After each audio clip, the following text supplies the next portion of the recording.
Welcome back to the CryptoWorld channel, everyone. My name is Josh, and right now, while Ethereum is still bouncing from critical short-term support, Bitcoin, on the other hand, is flashing multiple new signals that we need to pay attention to. So I'll be talking about all of that in just a moment, alongside a Bitcoin whale that just bought over $170 million worth of Bitcoin in just over the last 1 day. So I'll be talking about that as well in just a moment, so definitely stick around. First of all, we need to talk about the Bitcoin ETF news today, because just yesterday, Grayscale sold more Bitcoin. Obviously, they sold another approximately 9,400 Bitcoin worth over $370 million US.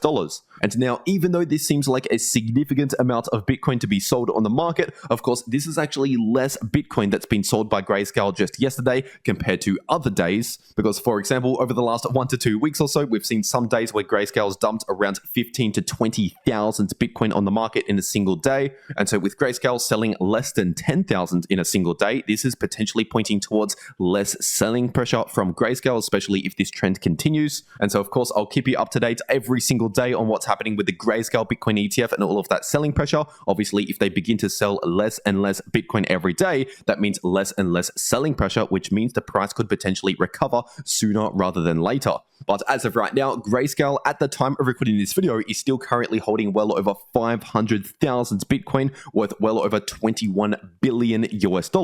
And so in theory, obviously, they could potentially still dump a lot more Bitcoin on the market. They could cause a lot more selling pressure. But of course, that is if people are wanting to leave Grayscale. And so far, obviously, there's been a lot of money, a lot of Bitcoin wanting to leave Grayscale, causing that short-term selling pressure. Because in case you're new to this channel, basically, if you have your money sitting in Grayscale and you want to get that money out, they're having to sell that Bitcoin and pay out in US dollars, because they cannot pay you out in Bitcoin. They have to pay out in US dollars, which means dumping Bitcoin. And so, of course, I'll be keeping a close eye on the Grayscale Bitcoin chart, seeing how much Bitcoin they're selling every single trading day. And once again, if that amount is reducing, then that can mean reduced selling pressure, which can allow the price of Bitcoin to recover back to the upside. And so, as always, I'll keep you up to date here in these videos every single day. So if you're new to the channel, make sure you subscribe to this channel with notifications turned on so that you don't miss out on any of these important update videos. And in other Bitcoin ETF news today, we have BlackRock now holding almost 50,000 Bitcoin in their spot Bitcoin ETF worth approximately $2 billion US. Because as you can see here on BlackRock's own website, once again, they're currently holding around 49,952 Bitcoin worth roughly $2 billion US in their spot Bitcoin ETF. And so, of course, BlackRock was indeed that whale that just bought around 4,284 Bitcoin over the last 1 day worth approximately $170 million US just in the last 1 day for their spot Bitcoin ETF. And so obviously the BlackRock spot Bitcoin ETF is growing very, very fast, over $100 million per trading day. And so basically with this picking up steam, BlackRock buying more and more Bitcoin, and if Grayscale begins selling less and less Bitcoin, if that amount that they're selling every day actually reduces, then obviously it does not take a genius that can help the price of Bitcoin recover back to the upside. If there's less selling pressure and more buying pressure, that can help push Bitcoin higher. And so once again, as this is changing every single day, I'll keep you up to date here in these videos every day. So make sure you subscribe to keep up to date. But anyway, getting into the Bitcoin charts today, looking at the daily Bitcoin chart. And right now, we're still continuing that perfect bounce from this area of support, which I mentioned a while ago on the channel. And that area of support sitting in between around 37.9K to around 38,500. And so as of right now, obviously, that is still the important area of support to pay attention to on the daily time frame, because obviously we have already seen a perfect bounce from that level. But even though the price of Bitcoin is currently bouncing from that support in the short term, technically speaking, the bearish divergence on the daily time frame is still currently active. And so once again, this bearish divergence technically means we should be expecting reduced bullish momentum, so not anything significant to the upside just in the short term. And instead, we're most likely going to see either some choppy sideways price action or potentially a bit more of a pullback later on, because this bearish divergence at the moment is still currently active. And if we're taking a look at the DXY, also known as the US dollar index, obviously over the last few weeks, this this has been bouncing to the upside, which has been bearish for Bitcoin and crypto. But more recently, we've seen a lot of sideways price action in the DXY just over the last few days or so. And so obviously with the DXY basically pausing that bullish price action over the last few days, this has allowed the price of Bitcoin and really the overall crypto market to experience a bit of a short-term bounce, especially from this area of support, which I mentioned all the way back down there. But at the moment, obviously, the DXY has not flipped back in the bearish direction. So just keep that in mind. At the moment, we could still potentially be looking more bearish here for the price of Bitcoin, especially if the DXY remains bullish. And if we're taking a look at this daily Bitcoin chart, right now, the price of Bitcoin is actually attempting a breakout back above this previous area of support, which was temporarily acting as a bit of short-term resistance. And that level right there is sitting at around 40.8K at the time of recording this video. And now, technically speaking, that breakout back above that line is not yet confirmed because here on the daily time frame, we need to see at least a daily candle close confirm above around 40.8K to confirm that breakout back above that level. And so as of right now, this is not yet confirmed. Once again, for all we know, we could just see a candle wick to the upside and a close back below that line, which would be no breakout to the upside. But if we do end up seeing that daily candle close actually confirm back above this line right here, then that effectively confirms this break to the downside right here as a fake out. It means we basically invalidate that break to the downside. And so in that scenario, if we actually confirm that daily candle close back above that line right there, then honestly, in the short term, I'll be leaning relatively neutral, not overly bullish or overly bearish, but expecting mostly choppy sideways price action in the short term if we confirm the daily candle close back above that level.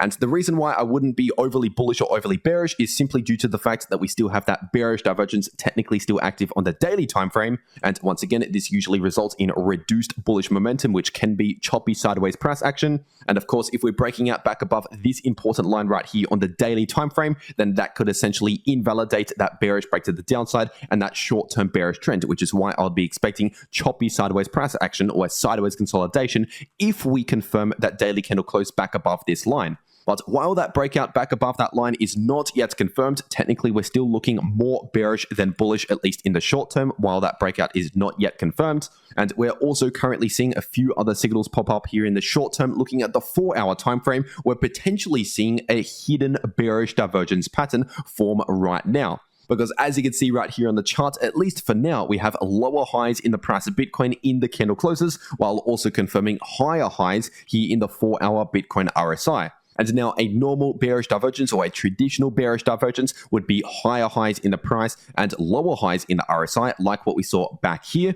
And that is the strongest form of bearish divergence between the price and the RSI. But we do have a hidden bearish divergence, which is still a bearish divergence, but it is not as strong as a regular bearish divergence. But oftentimes hidden divergences, even though they may be weaker than regular divergences, they often act as trend continuation patterns. And so for example, if we see a hidden bullish divergence that can continue the bullish trend, and of course with a hidden bearish divergence, this occurs during a bearish trend and often results in the trend continuing in the bearish direction. And so this is something to keep in mind moving forward, but at least as of right now, this potential hidden bearish divergence is not yet confirmed. Because as of right now, we have actually already confirmed the higher high in place here in the 4-hour Bitcoin RSI, but we have not yet fully confirmed another lower high in place here in the price action in the candle closes. Because as of right now, we have not yet even confirmed a new red candle close right here, cementing a lower high in place. So for example, if the price continues pumping to the upside above this previous high right here, so above around 42,000, then obviously in that case, we would have higher highs in the price and higher highs in the RSI, which means there's no divergence at all. And so basically what we need to see to confirm this pattern is a few red candle closes actually confirm here on the 4-hour time frame to basically cement this lower high in place here in the Bitcoin price. And as for short-term support and resistance, I would be expecting support in this price range right here, which was previous support, and that's sitting in between around 40,500 to 41K. And if we break back below around 40,500, then our next support is sitting at around 39,500. And as for resistance, we do have some resistance at around 41.9K to 42K. And above that, we have more resistance at around 43.3K. And if we're zooming further into the short term, looking at the 2-hour time frame, we still technically have this short-term bullish divergence still playing out on the 2-hour time frame, which I mentioned all the way back down here. But obviously, as I've also mentioned over the last few days, we've seen multiple short-term bullish divergences play out during this short-term bearish trend. And so, of course, these bullish divergences don't necessarily result in a bullish trend reversal. And instead, the most likely outcome is either choppy sideways price action or a slight bullish relief in the short term from these bullish divergences, which as of right now, we're still currently seeing. And we have not yet actually confirmed a trend reversal, because we would only start to confirm a trend reversal in the short term in the more bullish direction once we start breaking out above some of these previous highs. But at least for now, on the 2-hour time frame, looking at the 2-hour Bitcoin RSI, this has just entered into overbought territories, meaning at least in the imminent short term, we've basically gone too far to the upside too quickly, and we need some time to cool off sometime soon. Because if we're simply looking at the last couple of times where the 2-hour Bitcoin RSI entered into overbought territories, we could see all the way back here, right at the beginning of 2024, we saw the price actually pump to the upside, entering the RSI into overbought territories on the 2-hour time frame. And obviously that occurred right around a local high in the price of Bitcoin, just before another short-term dump. And if we're looking at the time after that, obviously we entered into overbought territories around the 8th of January, and that was just after the price pumped to the upside. And obviously right where we entered into overbought territories, that was right at a local high after a pump already happened and just before a short-term dump. And so this is just another signal to keep in mind. Once again, the RSI on the 2-hour time frame is currently overbought, which means at least in the imminent short term, we technically have limited room to the upside. And if you want to trade these moves in the price of Bitcoin, whether we're bullish or bearish, you can make money with long positions or short positions. And personally, I take those trades over on Bybit. So I'll make sure to leave a link to Bybit in the description down below and in the pinned comment. And if you use that link to make a Bybit account and deposit on that account, you can get up to a $30,000 deposit bonus, but only if you use that link down below this video. But for whatever reason, if you cannot access Bybit or if you cannot KYC on Bybit, there is also Bitflex, which is another crypto exchange similar to Bybit, but you don't need KYC for Bitflex. And so I'll also make sure to leave a link to Bitflex in the description down below and in the pinned comment. And if you use that link to make a Bitflex account and deposit $100 worth of crypto and make one trade over on Bitflex, then you can get 10 USDT completely for free. And so if you're trading crypto anyway, or if you're preparing to take the next trade, you might as well get set up ready to go on one of those exchanges using those links down below this video if you want to get those extra bonuses. But anyway, taking a quick look at the Bitcoin liquidation heat map, looking at the last 1 week worth of history, and we can see that the price has just taken out some liquidity to the upside, which I did mention briefly in my last video. I said we have some initial liquidity at around 40,500, so I actually said yesterday that we're likely going to see a slight move to the upside to hit some of that liquidity right there. And as for more short-term liquidity, we do have a lot of liquidity just in the short term at around 42,000. And so it's possible we could potentially reach around 42,000 sometime soon. But if we're zooming out to a much larger time frame, looking at the last 3 months worth of price history here in the Bitcoin liquidation heat map, we can see a massive level of liquidity still sitting closer towards around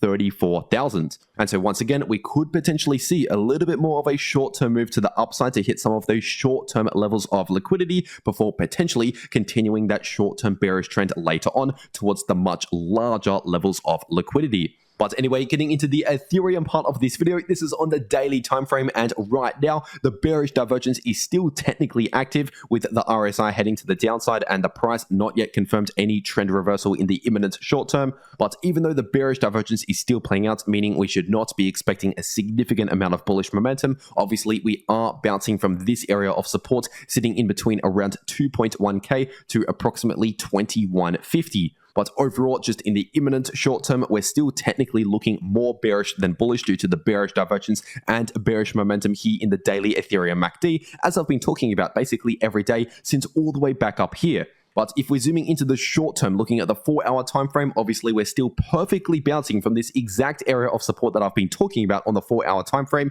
sitting in between around 2170 to 2.2k. And so once again, just in the short term, as I've been saying over the last few days, expect some short-term buying pressure or some short-term support around that area right there. And while the price of ETH is basically consolidating sideways, chopping around sideways and seeing some slight bounces back to the upside, obviously this is helping to reset the RSI further out of oversold territories. And so obviously all the way back here, we entered into oversold territories, meaning back then we had limited room to the downside in the short term, which is one of the reasons why we've seen some choppy sideways price action and some slight bounces in the short term since then to help reset that RSI. But technically this is now giving us some more room to the downside.